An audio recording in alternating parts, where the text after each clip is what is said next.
Hello दोस्तों, सभी को नमस्ते। मैं हूं ब्रजेश और स्वागत है आपका हमारे YouTube चैनल कहानियों की दुनिया में।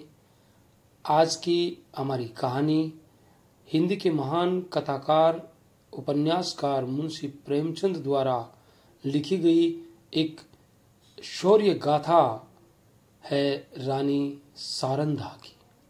कौन थी रानी सारंधा, कहाँ की थी रानी सारंधा और क्या है रानी सारंधा का इतिहास, यही आज की हमारी कथा का विषय है। तो शुरू करते हैं कथा रानी सारंधा। अंधेरी रात के सन्नाटे में दसान नदी चट्टानों से टकराती हुई ऐसी सुहावनी मालूम होती थी जैसे घूम घूम करती हुई चक्कियां।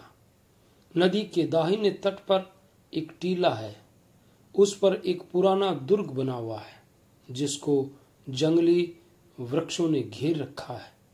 टीले के पूर्व की ओर छोटा सा गांव है। ये गढ़ी और गांव दोनों एक बुंदेला सरदार के कीर्ति चिन्ह हैं। शताब्दियां व्यतीत हो गई। बुंदेलखंड में कितने ही राज्यों का उदय और अस्त हुआ। मुसलमान आए और बुंदेला राजा उठे और गिरे। कोई गांव, कोई इलाका ऐसा न था जो इन दुर्व्यवस्थाओं से पीड़ित न हो। मगर इस दुर्ग पर किसी शत्रु की विजय पताका न लहराई और इस गांव में किसी विद्रोह का भी पदार्पण न हुआ। ये उसका सौभाग्य था। अनिरुद्ध सिंह वीर राजपूत था। वह जमाना ही ऐसा था जब मनुष्य को मात्र अपने बाहुबल और पराक्रम का ही एक भरोसा था। एक ओर मुसलमान सेनाएं पैर जमाए खड़ी रहती थी, दूसरी ओर बलवान राजा अपने निर्बल भाइयों का गला घोंटने पर तत्पर रहते थे। अनिरुद्ध सिंह के पास सवारों और प्यादों का एक छोटा सा मगर सजीव दल था। इससे वह अपने कुल और मर्यादा की रक्षा किया करता था। उसे कभी चैन से बैठना नसीब न होता था। 3 वर्ष पहले उसका विवाह शीतला देवी से हुआ था। मगर अनिरुद्ध विहार के दिन और विलास की रातें पहाड़ों में काटता था और शीतला उसकी जान की खैर मनाने में वह कितनी बार पति से अनुरोध कर चुकी थी, कितनी बार उसके पैरों पर गिरकर रोई थी कि तुम मेरी आंखों से दूर न हो, मुझे हरिद्वार ले चलो, मुझे तुम्हारे पास साथ बनवास अच्छा है। ये वियोग अब नहीं सहा जाता। उसने प्यार से कहा, जिद से कहा, विनय की, मगर अनिरुद्ध बुंदेला था। शीतला अपने किसी हथियार से उसे परास्त न कर सकी। अंधेरी रात थी, सारी दुनिया सोती थी, तारे आकाश में जागते थे। शीतला देवी पलंग पर पड़ी करवटें बदल रही थी और उसकी ननद सारंधा फर्श पर बैठी हुई मधुर स्वर में गाती थी, बिनु रघुवीर कटत नहीं नैन। शीतला ने कहा, जी न जलाओ, क्या तुम्हें भी नींद नहीं आती? सारंधा, तुम्हें लोरी सुना रही हूं। शीतला, मेरी आंखों से तो नींद लोप हो गई। सारंधा ने कहा, किसी को ढूंढने गई होगी। इतने में द्वार खुला और एक गठे हुए बदन के रूपवान पुरुष ने भीतर प्रवेश किया। वह अनिरुद्ध था। उसके कपड़े भीगे हुए थे, बदन पर कोई हथियार न था। शीतला चारपाई से उतर जमीन पर बैठ गई। सारंधा ने पूछा, भैया ये कपड़े भीगे क्यों हैं? अनिरुद्ध, नदी तैर कर आया हूं। सारंधा, हथियार क्या हुए? अनिरुद्ध, छिन गए। सारंधा, और साथ के आदमी? अनिरुद्ध, सब ने वीर गति पाई।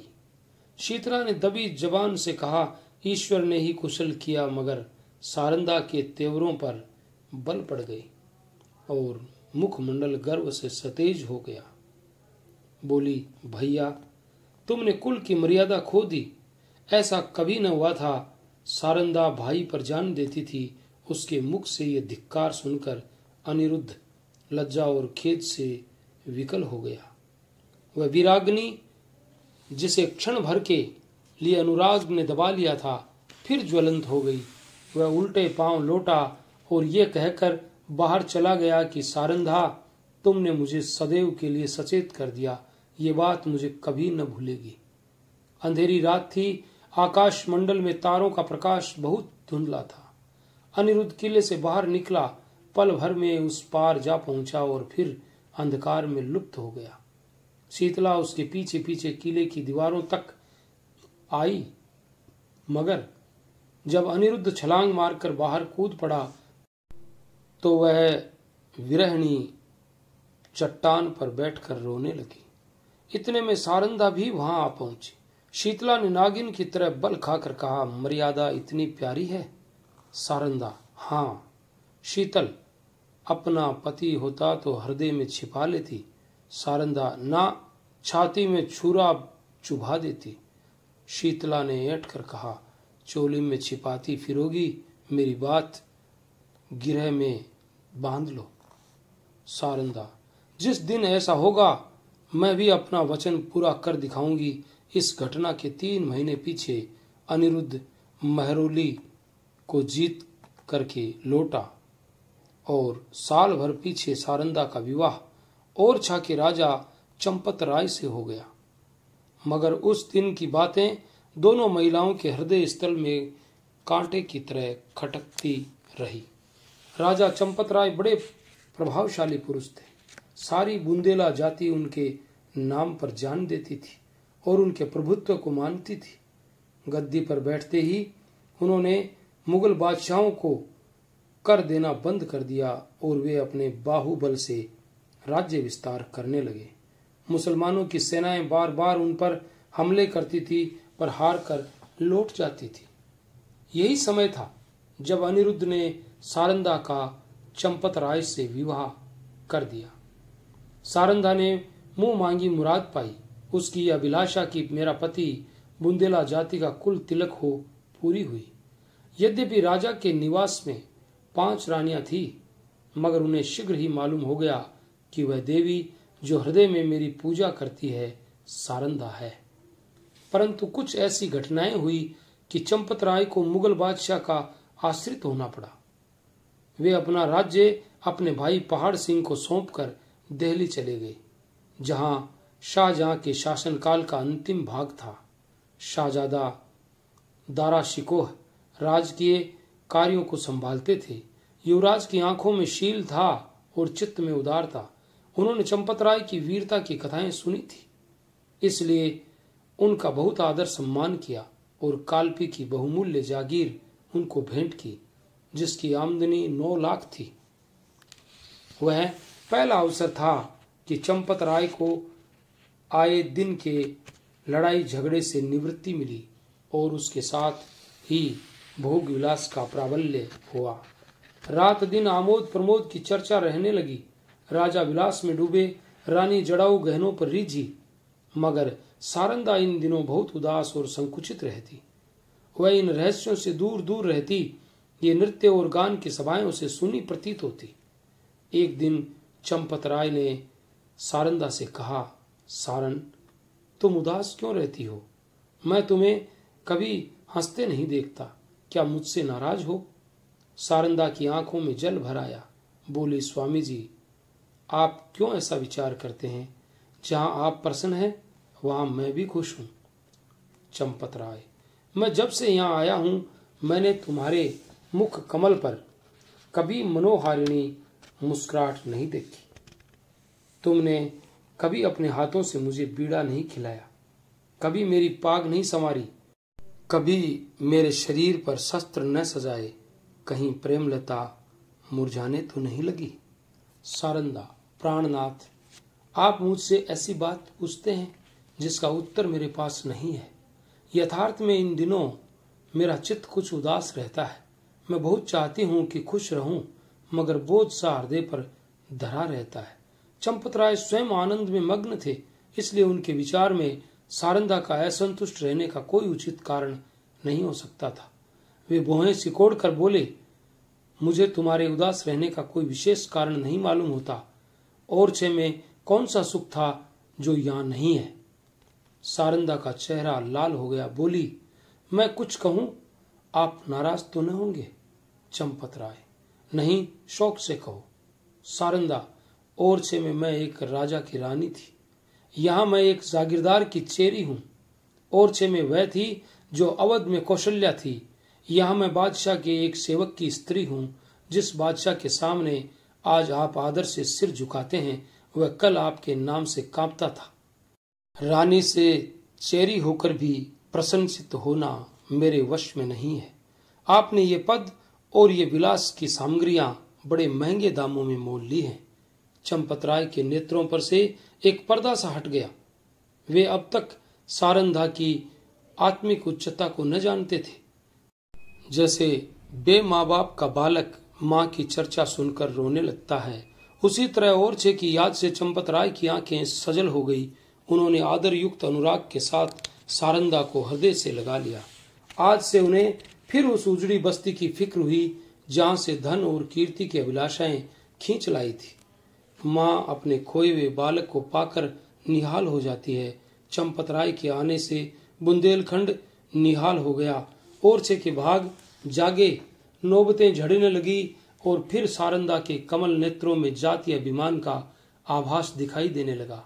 यहाँ रहते रहते कई महीने बीत गए। इसी बीच में शाहजहां बीमार पड़ा। पहले से ईर्ष्या की अग्नि दहक रही थी। ये खबर सुनते ही ज्वाला प्रचंड हुई। सफर की तैयारियां होने लगी। शाहजादा मुराद और मुइनुद्दीन अपने अपने दल सजाकर दक्षिण से चले। वर्षा के दिन थे। उर्वरा भूमि रंग बिरंग के रूप भरकर अपने सौंदर्य को दिखाती थी। मुराद और मुइनुद्दीन उमंगों से भरे हुए कद बढ़ाते चले आते थे, यहाँ तक कि वे धौलपुर के निकट चंबल के तट पर आ पहुंचे। परंतु यहाँ उन्होंने बादशाही सेना को अपने शुभागमनम के निमित्त तैयार पाया। शाहजादे अब बड़ी चिंता में पड़े। सामने अगम्य नदी लहरें मार रही थी। किसी योगी के त्याग के सदृश विवश होकर चंपत राय के पास संदेश भेजा कि खुदा के लिए आकर हमारी डूबती नाव को पार लगाइए। राजा ने भवन में आकर सारंदा से पूछा, इसका क्या उत्तर दूं? सारंदा, आपको मदद करनी होगी। चंपत राय, उनकी मदद करना दारा शिकोह से बैर लेना है। सारंदा, ये सत्य है, परंतु हाथ फैलाने की मर्यादा भी तो निभानी चाहिए। चंपत राय, प्रिय, तुमने सोचकर जवाब नहीं दिया। सारंदा, प्राणनाथ, मैं अच्छी तरह जानती हूं कि ये मार्ग कठिन है और अब हमें अपने योद्धाओं का रक्त पानी के समान बहाना पड़ेगा, परंतु हम अपना रक्त बहाएंगे और चंबल की लहरों को लाल कर देंगे। विश्वास रखिए कि जब तक नदी की धारा बहती रहेगी वह हमारे वीरों की कीर्ति गान करती रहेगी। जब तक बुंदेलों का एक भी नाम लेवा रहेगा, ये रक्त बिंदु उसके माथे पर केसर का तिलक बनकर चमकेंगे। वायुमंडल में मेघराज की सेनाएं उमड़ रही थी। ओरछे के किले से बुंदेलों की एक काली घटा उठी और वेग के साथ चंबल की तरफ चली। प्रत्येक सिपाही वीर सर से झूम रहा था। सारंदा ने दोनों राजकुमारों को गले से लगा लिया और राजा को पान का बीड़ा देकर कहा, बुंदेलों की लाज अब तुम्हारे हाथ है। आज उसका एक एक अंग मुस्कुरा रहा है और हृदय हुलसित है। बुंदेलों की ये सेना देखकर शाहजादे फूले न समाये। राजा वहां की अंगुल अंगुल भूमि से परिचित थे। उन्होंने बुंदेलों को तो एक आड़ में छिपा दिया और वे शाहजादों की फौज को सजाकर नदी के किनारे किनारे पश्चिम की ओर चले। दारा शिकोह को भ्रम हुआ कि शत्रु किसी अन्य घाट से नदी उतरना चाहता है। उन्होंने घाट पर से मोर्चे हटा लिए। घाट में बैठे हुए बुंदेले उसी ताक में थे। बाहर निकल पड़े और उन्होंने तुरंत ही नदी में घोड़े डाल दिए। चंपत राय ने शाहजादा दारा शिकोह को बुलावा देकर अपनी फौज घुमा दी और बुंदेलों के पीछे चलता हुआ उसे पार उतर लाया। इस कठिन चाल में 7 घंटों का विलंब हुआ, परंतु जाकर देखा तो 700 बुंदेलों की लाशें तड़प रही थी। राजा को देखते ही बुंदेलों की हिम्मत बंध गई। शाहजादों की सेना ने भी अल्लाहू अकबर की ध्वनि के साथ धावा किया। बादशाही सेना में हलचल पड़ गई। उनकी पंक्तियां छिन्न भिन्न हो गई। हाथों हाथ लड़ाई होने लगी।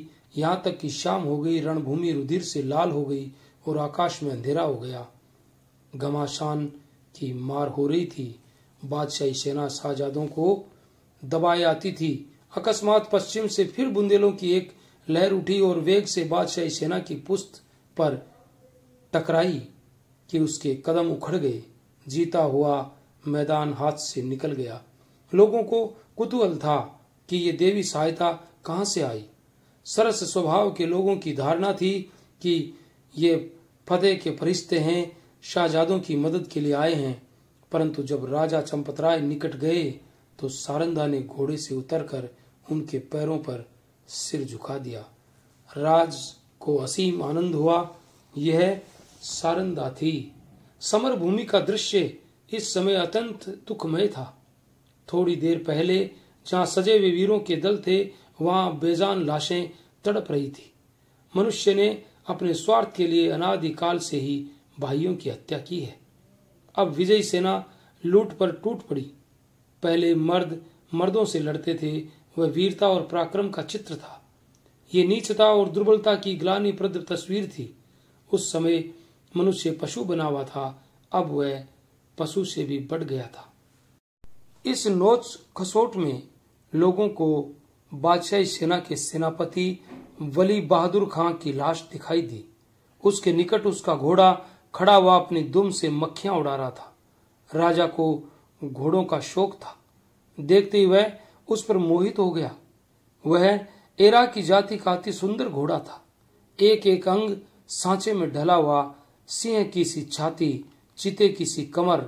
उसका ये प्रेम और स्वामी भक्ति देखकर लोगों को बड़ा कुतूहल हुआ। राजा ने हुक्म दिया, खबरदार, इस प्रेमी पर कोई हथियार न चलाए। इसे जीता पकड़ लो। ये मेरे अस्तबल की शोभा बढ़ाएगा। जो इसे मेरे पास ले आएगा उसे धन से निहाल कर दूंगा। योद्धागण चारों ओर से लपके, परंतु किसी को साहस न होता था कि उसके निकट जा सके। कोई चुमकार रहा था, कोई फंदे में फंसाने की फिक्र में था, पर कोई उपाय सफल नहीं होता था। वहां सिपाहियों का मेला सा लगा हुआ था। तब सारंदा अपने खेमे से निकली और निर्भय होकर घोड़े के पास चली गई। उसकी आंखों में प्रेम का प्रकाश था, छल का नहीं। घोड़े ने सिर झुका दिया।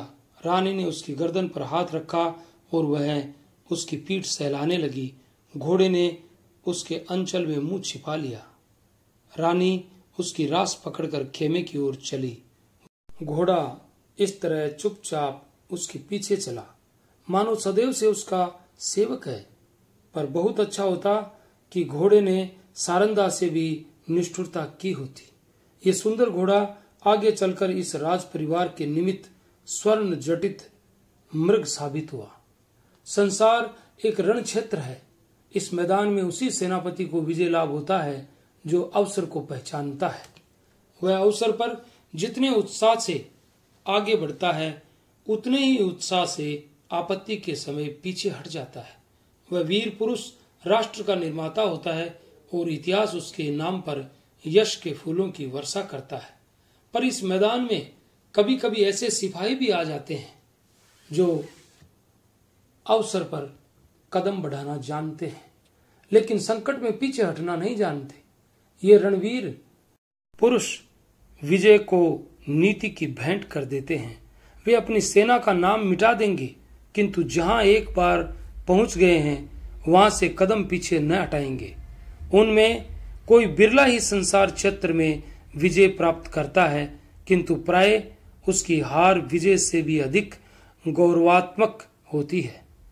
अगर अनुभवशील सेनापति राष्ट्रों की नींव डालता है तो आन पर जान देने वाला, मुंह न मोड़ने वाला सिपाही राष्ट्र के भावों को उच्च करता है और उसके हृदय पर नैतिक गौरव को अंकित कर देता है। उसे इस कार्य क्षेत्र में चाहे सफलता न हो, किंतु जब किसी वाक्य या सभा में उसका नाम जबान पर आता है तो श्रोतागण एक स्वर से उसकी कीर्ति गौरव को प्रतिध्वनित कर देते हैं। सारंदा आन पर जान देने वालों में थी। शाहजादा मुहिउद्दीन चंबल के किनारे से आगरा की ओर चला तो सौभाग्य उसके सिर पर मोरछल हिलाता था। जब वह आगरे पहुंचा तो विजय देवी ने उसके लिए सिंहासन सजा दिया। औरंगजेब गुणज्ञ था। उसने बादशाही सरदारों के अपराध क्षमा कर दिए, उनके राज्य पद लौटा दिए और राजा चंपत राय को उसके बहुमूल्य कृत्यों के उपलक्ष्य में 12,000 मनसब प्रदान की। ओरछा से बनारस और बनारस से जमुना तक उसकी जागीर नियत की गई। बुंदेला राजा फिर राज्य सेवक बना। वह फिर सुख विलास में डूबा और रानी सारंदा फिर पराधीनता के शोक में घुलने लगी। वली बहादुर खां बड़ा वाक्चतुर मनुष्य था। उसकी मृदुता ने शीघ्र ही से बादशाह आलमगीर का विश्वास पात्र बना दिया। उस पर राज्यसभा में सम्मान की दृष्टि पड़ने लगी। खान साहब के मन में अपने घोड़े के हाथ से निकल जाने का बड़ा शौक था। एक दिन कुंवर छत्रसाल उसी घोड़े पर सवार होकर शहर को गया था। वह खान साहब के महल की तरफ जा निकला। वली बहादुर ऐसे ही अवसर की ताक में था। उसने तुरंत अपने सेवकों को इशारा किया। राजकुमार अकेला क्या करता? पांव पांव घर आया और उसने सारंदा से सब समाचार बयान किया। रानी का चेहरा तमतमा गया। बोली, मुझे इसका शोक नहीं कि घोड़ा हाथ से गया, शोक है कि तू उसे खोकर जीता क्यों लौटा। क्या तेरे शरीर में बुंदेलों का रक्त नहीं है? घोड़ा न मिलता न सही, किंतु तुझे दिखा देना चाहिए था कि एक बुंदेला बालक से उसका घोड़ा छीन लेना हंसी नहीं है। ये कहकर उसने अपने 25 योद्धाओं को तैयार होने की आज्ञा दी। स्वयं अस्त्र धारण किए और योद्धाओं के साथ वली बहादुर खां के निवास स्थान पर जा पहुंची। खान साहब उसी घोड़े पर सवार होकर दरबार चले गए थे। सारंदा दरबार के सामने जा पहुंची। वह कैफियत देखते ही दरबार में हलचल मच गई। अधिकारी वर्ग इधर उधर से आकर जमा हो गए। आलमगीर भी सहन में निकल आए। लोग अपनी अपनी तलवारें संभालने लगे। चारों तरफ शोर मच गया। कितने ही नेत्रों ने इसी दरबार में अमर सिंह की तलवार की चमक देखी थी। उन्हें वही घटना फिर याद आ गई। सारंदा ने उच्च स्वर से कहा, खान साहब, बड़ी लज्जा की बात है, आपको वही वीरता जो चंबल के तट पर दिखानी चाहिए थी, आज एक अबोध बालक के सम्मुख दिखाई है। क्या ये उचित था कि आप उससे घोड़ा छीन लेते? वली बहादुर खां की आंखों से अग्नि ज्वाला निकल रही थी। वे कड़ी आवाज से बोले, किसी गैर को क्या मजाल है कि मेरी चीज अपने काम में लाए? रानी, वह आपकी चीज नहीं, मेरी है। मैंने उसे रणभूमि में पाया है और उस पर मेरा अधिकार है। क्या रणनीति की इतनी मोटी बात भी आप नहीं जानते? खान साहब, वह घोड़ा मैं नहीं दे सकता। उसके बदले मैं सारा अस्तबल आपकी नजर है। रानी, मैं अपना घोड़ा लूंगी। खान साहब, मैं उसके बराबर जवाहरात दे सकता हूं, परंतु घोड़ा नहीं दे सकता। रानी, तो फिर इसका निश्चय तलवार से होगा। बुंदेला योद्धाओं ने तलवारें सौंत ली और निकट था कि दरबार की भूमि रक्त से प्लवित हो जाए। बादशाह आलमगीर ने बीच में आकर कहा, रानी साहिबा, आप सिपाहियों को रोकें। घोड़ा आपको मिल जाएगा, परंतु इसका मूल्य बहुत देना पड़ेगा। रानी, मैं उसके लिए अपना सर्वस्व खोने को तैयार हूं। बादशाह, जागीर और मनसब भी? रानी, जागीर और मनसब कोई चीज नहीं। बादशाह, अपना राज्य भी? रानी, हाँ, राज्य भी। बादशाह, एक घोड़े के लिए? रानी, नहीं, उस पदार्थ के लिए जो संसार में सबसे अधिक मूल्यवान है। बादशाह, वह क्या है? रानी, अपनी आन।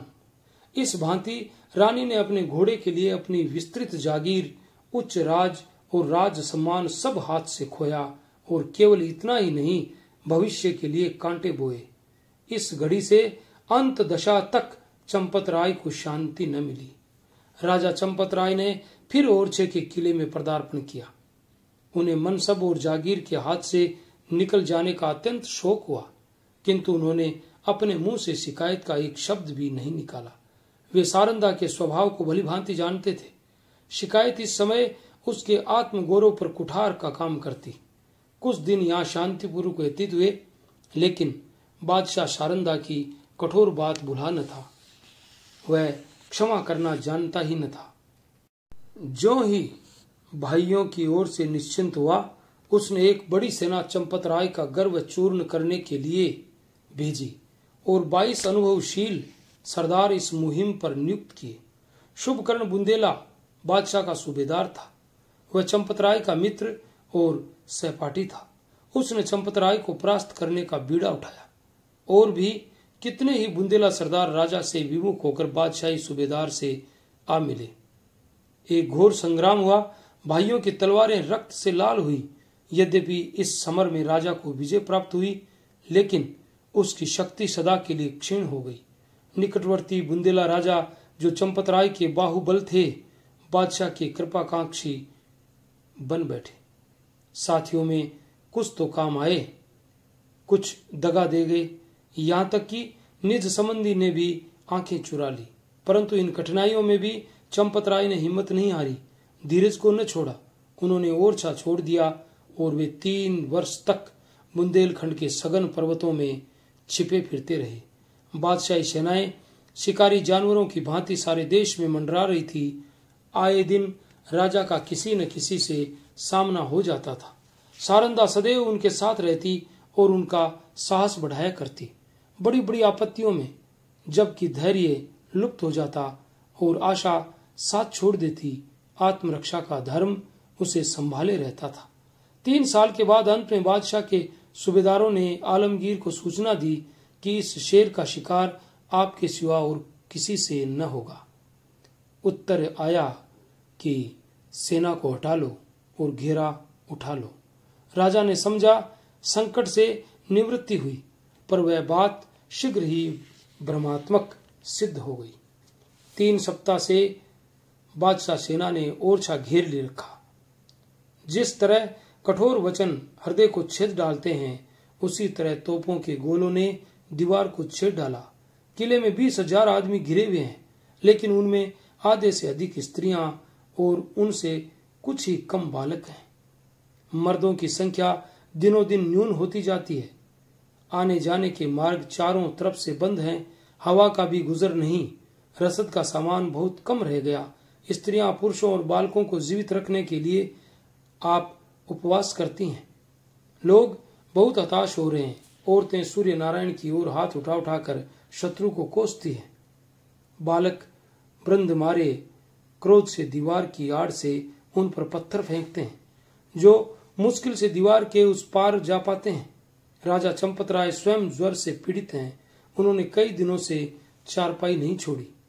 उन्हें देखकर लोगों को कुछ ढाढ़स होता था, लेकिन उनकी बीमारी से सारे किले में नैराश्य छाया हुआ है। राजा ने सारंदा से कहा, आज शत्रु जरूर किले में घुस जाएंगे। सारंदा, ईश्वर न करे कि इन आंखों से वह दिन देखना पड़े। राजा, मुझे बड़ी चिंता इन अनाथ स्त्रियों और बालकों की है। गेहूं के साथ ये घुन भी पिस जाएंगे। सारंदा, हम लोग यहाँ से निकल जाएं तो कैसा? राजा, इन अनाथों को छोड़कर? सारंदा, इस समय इन्हें छोड़ देने में ही कुशल है। हम न होंगे तो शत्रु इन पर दया कर ही देंगे। राजा, नहीं, ये लोग मुझसे न छोड़े जाएंगे। जिन मर्दों ने अपनी जान हमारी सेवा में अर्पण कर दी है, उनकी स्त्रियों और बच्चों को मैं कदापि नहीं छोड़ सकता। सारंदा, लेकिन यहाँ रहकर हम उनकी मदद भी तो नहीं कर सकते। राजा, उनके साथ प्राण तो दे सकते हैं। मैं उनकी रक्षा में अपनी जान लड़ा दूंगा। उनके लिए बादशाही सेना की खुशामद करूंगा, कारावास की कठिनाइयां सहूंगा, किंतु इस संकट में उन्हें छोड़ नहीं सकता। सारंदा ने लज्जित होकर सिर झुका दिया और सोचने लगी। निसंदेह प्रिय साथियों को आग की आंच में छोड़कर अपनी जान बचाना घोर नीचता है। मैं ऐसी स्वार्थांध क्यों हो गई हूं? लेकिन एकाएक विचार उत्पन्न हुआ। बोली, यदि आपको विश्वास हो जाए कि इन आदमियों के साथ कोई अन्याय न किया जाएगा, तब तो आपको चलने में कोई बाधा न होगी। राजा सोचकर, कौन विश्वास दिलाएगा? सारंदा, बादशाह के सेनापति का प्रतिज्ञा पत्र। राजा, हाँ, तब मैं सानंद चलूंगा। सारंदा विचार सागर में डूबी। बादशाह के सेनापति से क्यों कर ये प्रतिज्ञा कराऊं? कौन ये प्रस्ताव लेकर वहां जाएगा और निर्दयी ऐसी प्रतिज्ञा करने ही क्यों लगे? उन्हें तो अपनी विजय की पूरी आशा है। मेरे यहाँ ऐसा नीति कुशल वाकपटु चतुर कौन है जो इस दुस्तर कार्य को सिद्ध करे? छत्रसाल चाहे तो कर सकता है, उसमें ये सब गुण मौजूद हैं। इस तरह मन में निश्चय करके रानी ने छत्रसाल को बुलाया। यह उसके चारों पुत्रों में सबसे बुद्धिमान और साहसी था। रानी उसे सबसे अधिक प्यार करती थी। जब छत्रसाल ने आकर रानी को प्रणाम किया तो उनके कमल नेत्र सजल हो गए और हृदय से दीर्घ निश्वास निकल गया। छत्रसाल, माता, मेरे लिए क्या आज्ञा है? रानी, आज लड़ाई का क्या ढंग है? छत्रसाल, हमारे 50 योद्धा अब तक काम आ चुके हैं। रानी, बुंदेलों की लाज अब ईश्वर के हाथ है। छत्रसाल, हम आज रात को छापा मारेंगे। रानी ने संक्षेप में अपना प्रस्ताव छत्रसाल के सामने उपस्थित किया और कहा, यह काम किसे सौंपा जाए? छत्रसाल, मुझको। तुम उसे पूरा कर दिखाओगे? हाँ, मुझे पूर्ण विश्वास है।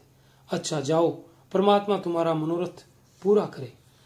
छत्रसाल जब चला तो रानी ने उसे हृदय से लगा लिया और तब आकाश की ओर दोनों हाथ उठाकर कहा, दयानिधि, मैंने अपना तरुण और होनहार पुत्र बुंदेलों की आन के आगे भेंट कर दिया। अब इस आन को निभाना तुम्हारा काम है। मैंने बड़ी मूल्यवान वस्तु अर्पित की है, इसे स्वीकार करो। दूसरे दिन प्रातःकाल सारंदा स्नान करके थाल में पूजा की सामग्री लिए मंदिर को चली। उसका चेहरा पीला पड़ गया था और आंखों तले अंधेरा छाया जाता था। वह मंदिर के द्वार पर पहुंची थी कि उसके थाल में बाहर से आकर एक तीर गिरा। तीर के नोक पर एक कागज का पुर्जा लिपटा हुआ था। सारंदा ने थाल मंदिर के चबूतरे पर रख दिया और पुर्जे को खोलकर देखा तो आनंद से चेहरा खिल गया। लेकिन यह आनंद क्षण भर का था। हाय, इस पुर्जे के लिए मैंने अपना प्रिय पुत्र अपने हाथ से खो दिया है। कागज के टुकड़े को इतने महंगे दामों में किसने लिया होगा? मंदिर से लौटकर सारंदा राजा चंपत राय के पास गई और बोली, प्राणनाथ, आपने जो वचन दिया था उसे पूरा कीजिए। राजा ने चौंक कर पूछा, तुमने अपना वादा पूरा कर दिया? रानी ने यह प्रतिज्ञा पत्र राजा को दे दिया। चंपत राय ने उसे गौरव से देखा, फिर बोले, अब मैं चलूंगा और ईश्वर ने चाहा तो एक बार फिर शत्रुओं की खबर लूंगा। लेकिन सारण, सच बताओ, इस पत्र के लिए क्या देना पड़ा है? रानी ने कुंठित स्वर से कहा, बहुत कुछ। राजा, सुनो। रानी, एक जवान पुत्र। राजा को बाण सा लगा। पूछा, कौन? अंगद राय? रानी, नहीं। राजा, रत्न सिंह? रानी, नहीं। राजा, छत्रसाल? रानी, हाँ। जैसे कोई पक्षी गोली खाकर पैरों में फड़फड़ाता है और तब बेदम होकर गिर पड़ता है, उसी भांति चंपत राय पलंग से उछले और फिर अचेत होकर गिर पड़े। छत्रसाल उनका परम प्रिय पुत्र था। उनके भविष्य की सारी कामनाएं उसी पर अवलंबित थी। जब चेत हुआ तब बोले, सारण, तुमने बुरा किया। अंधेरी रात थी। रानी सारंदा घोड़े पर सवार चंपत राय को पालकी में बिठाए किले के गुप्त मार्ग से निकली जाती थी। आज से बहुत काल पहले एक दिन ऐसी ही अंधेरी दुखमयी रात्रि थी। तब सारंदा ने शीतला देवी को कुछ कठोर वचन कहे थे। शीतला देवी ने उस समय जो भविष्यवाणी की थी वह आज पूरी हुई। क्या सारंदा ने उसका जो उत्तर दिया था वह भी पूरा होकर रहेगा? मध्याह्न था। सूर्य नारायण सिर पर आकर अग्नि की वर्षा कर रहे थे। शरीर को झुलसाने वाली प्रचंड प्रखर वायु वन और पर्वत में आग लगाती फिरती थी। ऐसी विदित होता था मानो अग्निदेव की समस्त सेना गरजती हुई चली आ रही है। गगन मंडल पर इस भय से कांप रहा था। रानी सारंदा घोड़े पर सवार चंपतराय को लिए पश्चिम की तरफ चली जाती थी। ओरछा 10 कोस पीछे छूट चुका था और प्रतिक्षण ये अनुमान स्थिर होता जाता था कि अब हम भय के क्षेत्र से बाहर निकल आए हैं। राजा पालकी में अचेत पड़े हुए थे। कहार पसीने में सरोबार थे। पालकी के पीछे 5 सवार घोड़े बढ़ाए चले आते थे। प्यास के मारे सबका बुरा हाल था। तालू सूखा जाता था। किसी वृक्ष की छां और कुएं की तलाश में आंखें चारों ओर दौड़ रही थी। अचानक सारंदा ने पीछे की तरफ फिरकर देखा तो उसे सवारों का एक दल आता हुआ दिखाई दिया। उसका माथा ठनका कि अब कुशल नहीं है, ये लोग अवश्य हमारे शत्रु हैं। फिर विचार हुआ कि शायद मेरे राजकुमार अपने आदमियों को लिए हमारी सहायता को आ रहे हैं। नैराश्य में भी आशा साथ नहीं छोड़ती। कई मिनट तक वह इसी आशा और भय की अवस्था में रही, यहाँ तक कि वह दल निकट आ गया और सिपाहियों के वस्त्र साफ नजर आने लगा। रानी ने एक ठंडी सांस ली। उसका शरीर तृणवत कांपने लगा। वह बादशाही सेना के लोग थे। सारंदा ने कहारों से कहा, डोली रोक लो। बुंदेला सिपाहियों ने भी तलवारें खींच ली। राजा की अवस्था बहुत शोचनीय थी, किंतु जैसे दबी हुई आग हवा लगते ही प्रदीप्त हो जाती है, उसी प्रकार संकट का ज्ञान होते ही उनके जर्जर शरीर में वीरात्मा चमक उठी। वे पालकी का पर्दा उठाकर बाहर निकल आए। धनुष बाण हाथ में ले लिया, किंतु वह धनुष जो उनके हाथ में इंद्र का वज्र बन जाता था, इस समय जरा भी न झुका। सिर में चक्कर आया, पैर थर्राए और धरती पर गिर पड़े। भावी अमंगल की सूचना मिल गई। उस पंख रहित पक्षी के सदृश जो सांप को अपनी तरफ आते देखकर ऊपर को उचकता और फिर गिर पड़ता है। राजा चंपतराय फिर संभल उठे और फिर गिर पड़े। सारंदा ने उन्हें संभाल कर बैठाया और रोक कर बोलने की चेष्टा की, परंतु मुंह से केवल इतना निकला, प्राणनाथ। इसके आगे मुंह से एक शब्द भी न निकल सका। आन पर मरने वाली सारंदा इस समय साधारण स्त्रियों की भांति शक्तिहीन हो गई, लेकिन एक अंश तक ये निर्बलता स्त्री जाति की शोभा है। चंपतराय बोले, सारन देखो, हमारा एक वीर जमीन पर गिरा। शोक जिस आपत्ति से यावत जीवन डरता रहा, उसने इस अंतिम समय आ घेरा है। मेरी आंखों के सामने शत्रु तुम्हारे कोमल शरीर में हाथ लगाएंगे और मैं जगह से हिल भी न सकूंगा। हाय मृत्यु, तू कब आएगी? ये कहते कहते उन्हें एक विचार आया। तलवार की तरफ हाथ बढ़ाया, मगर हाथों में दम न था। तब सारंदा से बोले, प्रिय, तुमने कितने अवसरों पर मेरी आन निभाई है। इतना सुनते ही सारंदा ने मुरझाए हुए मुख पर लाली दौड़ गई। आंसू सूख गए इस आशा से कि मैं पति के कुछ काम आ सकती हूँ। उसके हृदय में बल का संचार दिया। वह राजा की ओर विश्वासोत्पादक भाव से देखकर बोली, ईश्वर ने चाहा तो मरते दम तक निभाऊंगी। रानी ने समझा राजा मुझे प्राण देने का संकेत कर रहे हैं। चंपतराय, तुमने मेरी बात कभी नहीं टाली। सारंदा, मरते दम तक न टालूंगी। सारंदा ने तलवार को निकालकर अपने वक्ष स्थल पर रख लिया और कहा, यह आपकी आज्ञा नहीं है। मेरी हार्दिक अभिलाषा है कि मरूं तो ये मस्तक आपके पद कमलों पर हो। चंपतराय, तुमने मेरी मतलब नहीं समझा। क्या तुम मुझे इसलिए शत्रुओं के हाथ में छोड़ जाओगी कि मैं बेड़ियां पहने हुए दिल्ली की गलियों में निंदा का पात्र बनूं? रानी ने जिज्ञासा की दृष्टि से राजा को देखा। वह उनका मतलब न समझी। राजा, तुमसे एक वरदान मांगता हूं। रानी, सहर्ष मांगिए। राजा, ये मेरी अंतिम प्रार्थना है। जो कुछ कहूंगा करोगी? रानी, सिर के बल करूंगी। राजा, देखो, तुमने वचन दिया, इनकार न करना। रानी कांपकर, आपके कहने की देर है। राजा, अपनी तलवार मेरी छाती में चुभो दो। रानी के हृदय पर वज्रपात सा हो गया। बोली, जीवननाथ। इसके आगे वह और कुछ न बोल सकी। आंखों में नैराश्य छा गया। राजा, मैं बेड़ियां पहनने के लिए जीवित नहीं रहना चाहता। रानी, मुझसे ये कैसे होगा? पांचवा और अंतिम सिपाही धरती पर गिरा। राजा ने झुंझलाकर कहा, इसी जीवन पर आन निभाने का गर्व था। बादशाह के सिपाही राजा की तरफ लपके। राजा ने निराशापूर्ण भाव से रानी की ओर देखा। रानी क्षण भर अनिश्चित रूप से खड़ी रही, लेकिन संकट में हमारी निश्चयात्मक शक्ति बलवान हो जाती है। निकट था कि सिपाही लोग राजा को पकड़ लें कि सारंदा ने दामिनी की भांति लपक कर तलवार राजा के हृदय में चुभा दी। प्रेम की नाव प्रेम के सागर में डूब गई। राजा के हृदय से रुधिर की धारा निकल रही थी, पर शांति छाई हुई थी। कैसा हृदय है वह स्त्री जो अपने पति पर प्राण देती थी, आज उसकी प्राण घातिका है।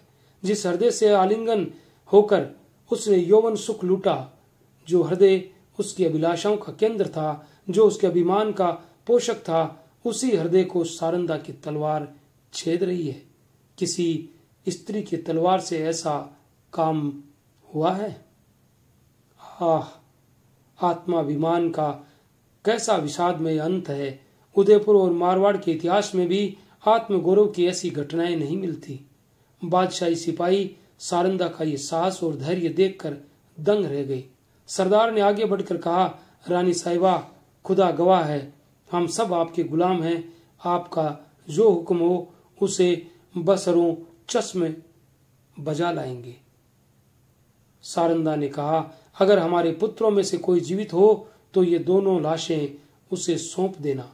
ये कहकर उसने वही तलवार अपने हृदय में चुभा ली। जब वह अचेत होकर धरती पर गिरी तो उसका सिर राजा चंपत राय की छाती पर था। ये थी शौर्य गाथा रानी सारंदा की, मुंशी प्रेमचंद के द्वारा लिखी गई। अगर आपको अच्छी लगी तो हमारे चैनल को लाइक, शेयर, कमेंट और सब्सक्राइब जरूर करें।